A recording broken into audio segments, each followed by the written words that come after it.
Now, another important thing is that if you look at Africa, because we are looking at African diaspora, but also we're also looking at the mother Africa, because that is actually where we have Sure. the real, that is the root, that is where we have the real energy. Is the continent with the largest, is the youngest continent in the world. In that it's basically young people, no, which means a lot of, I don't know. Anyway, I'm going to leave that for you. So, how do you see that as an opportunity for Africa today? If we are looking for a way to connect, looking at the way to build, how do you see Africa with as the youngest people in the world, to see it from the point of view of opportunity? I am excited about this question. I'm probably going to be smiling the whole time. I am so excited you asked this question.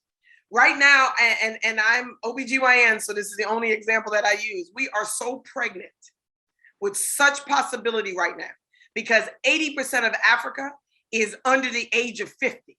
For the first time ever, the entire continent, since you're talking about data and analytics, the continent of Africa, we didn't say this country of Nigeria or Ghana. We said the entire country of Africa, 80% is under the age of 50. That is huge. This is, if we don't change right now, we'll never change. We'll never change. 80% of the entire population of Africa is under 50. That means we have at least 25 to 30 good years. And we're just talking about the age span to work this so that Africa can be the superpower past China, past the US, past the Soviet Union. We can be the superpower and maintain that culture if we do what we are supposed to do, which is get back into community, get back into this cultural pride, and get back into doing business within ourselves. Doing business for ourselves.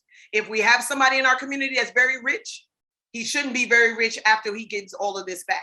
So many people want to die rich because they were born poor, that they don't see the value in the investment.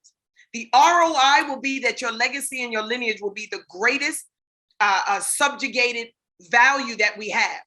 How great would it be to know that Dr. Ameena, who has wealth beyond measure, can now go into the lowest point of, I don't know, a Rwanda and build that up to look like Nigeria? Do you not know that your name in Rwanda will be next to the founder of Rwanda because you did something that no other person did with your money? Then think that other people will do that.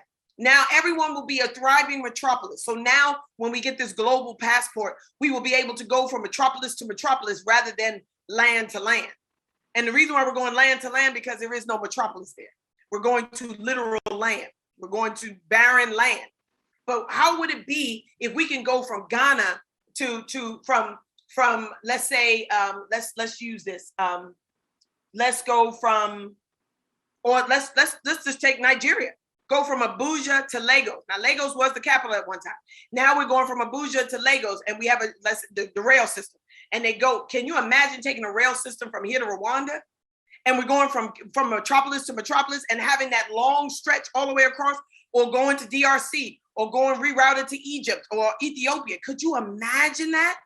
Could you imagine that you can go from city to city and city here in the United States with one train. You can go from New York to California on one train. Cross the entire nation on one train. One train. Can you imagine going from Egypt to South Africa on one train? Can you imagine that?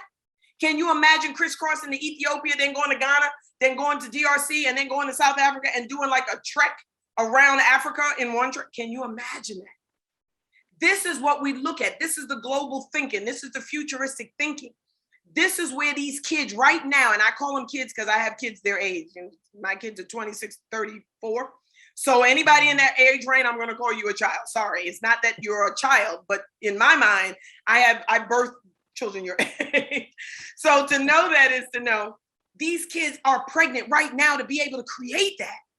Anybody in STEM, STEAM, or what is it? STEM, STEM, STREAM, I think it is. STEAM, STREAM, and STEM. If you're in any of those technologies, you can create that right now. Right now, you can go into your grave knowing that you were the one that made a trans-African rail system. I'm sitting here like shivering just thinking about it because this is amazing. You can make a CDC Africa in every country where everyone is competing to get a cure for malaria, where every country is competing to have a cure for the COVID virus on all strands, the Delta variant, and all the variants that are going to come, because there's going to be more. And we're competing against each other to find that one variant, but we're not competing against each other. We're competing with each other. Can you imagine? Can you imagine women in Africa being the only continent in the world to successfully birth babies with a mortality rate of like 0.1%? That's possible. That is possible because we can age into this information, this data, this analytics, and flip it to get the research into making the cause and cure for these ailments. We can do it. And we can do it in real time. We don't have to wait 20 years. We have the technology to do it right now, because I'm impatient. I'm very impatient when it comes to changing the mindset of Africa. Very impatient. I want to see all of this before I die, and I'm 50 something. So that means I got maybe 40 something good years left that I'm just going to be able to see this happening, and I want to see it. I want to close my eyes and know that I can go from Egypt to South Africa on one train. I want to do it. I want to do it. You heard it first here. I want to do it. I want to be on that train, on that pilot navigation from Egypt to South Africa, going straight through. I want to be able to do it. And I want to be able to cover all grounds that allows me to get there. So if that means I got to pay money to a student to get that technology, I'm paying money to the student. Why? Because I want that technology here. So that's the investment that we need to do right now. I like that energy. That energy is youth. It's a youthful energy. And that is what we really need now. You see, one of the things that is really working against that, because now we're in the part of the solution, because we talked a lot about the problem and also the possibility. Now, I'm going to be asking you something related to the solution, because we are coming to the end of it. So one thing I want to say is that if you look at among the African in diaspora, of course, I'm not saying that every African in the diaspora is a quality opportunity. There are some that are not very useful. Okay, sorry to say that, but there are people here that are highly qualified in terms of their knowledge, in terms of their know-how, because they've been working here, they have school, they are really, really very qualified. Right. So how can we take that knowledge and invest it in a way that it can create this transcontinental opportunity for Africa? Because when we are talking of business this day, we're no longer looking at only doing it in one place. We are doing it all across. Okay. So now we need to really take this connection all across the board. So how can we tap into this opportunity that the African diaspora already have and connecting it back home, so that we can, like you are saying, build this rail line that is connecting Cairo to Cape Town? Because really, there is a possibility. Of course, it's not going to be easy. We all know it's not going to be easy, but we can do this. It is done by people. It can only be done by people. So we can do this. So how can we tap into this possibility that we have? Okay, there is a possibility that was already here. We just have to actualize it. The possibility with the young folks is that they're pregnant right now. They haven't done anything in life, and they can go down in history being the one that created this, started this, began that. They can do it right now. They need to find out what the deficits are, and we need to go ahead and actualize maybe countries to do this. Maybe Rwanda will work on the COVID virus. Maybe Egypt will work on the transatlantic rail. Maybe, I don't know, Ghana will work on infrastructure for women. I don't know. But we need to actualize what the problems are, and we need to allocate what country is going to work on that. This is a greater solution than not, because what that does is that owns accountability and responsibility to making sure that this gets done. So this is where we start. Okay, we have to outline what the problems are, and then allocate certain countries or organizations or communities or maybe even cultures of people to make sure that they bring forth the solution. That's the first thing. The second thing is we need to empower those that are already developing solutions, and we need to couple with their information. This is where the data comes in and the analytics come in. Again, there's already data out there that specifies and personifies what we're working towards. So let's use that data and build on it. Let's not recreate the wheel. This is not a competition. This is a complement. So we're not trying to compete to see who's going to get there first. If everyone is doing something, everyone will advance. So we got to see what it is that we're doing. Then the third thing is we have to understand where we are most vulnerable. Remember, I spoke about that before, our vulnerabilities. What is it we're working with? What do we come into this as in a deficit? Most people say, oh, it's going to be money. No, it is not. Research is not built on money. Money is what continues the expansion of that research. But you can research something just in real time.